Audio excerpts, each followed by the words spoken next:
Berapa dividen yang kita akan dapat kalau kita buat simpanan emas dalam akaun Gap? Nak tahu jawapannya? Boleh save video ni untuk rujukan akan datang.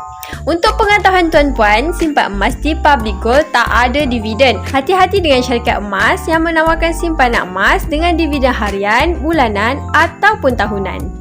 Sebab emas dalam akaun Gap ni adalah fizikal dan keuntungan simpanan emas ni adalah 100% berdasarkan kenaikan harga emas tu sendiri.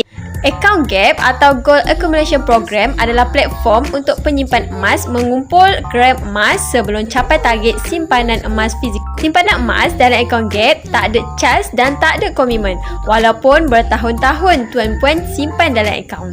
Tuan-puan boleh mulakan simpanan serendah RM100 sahaja.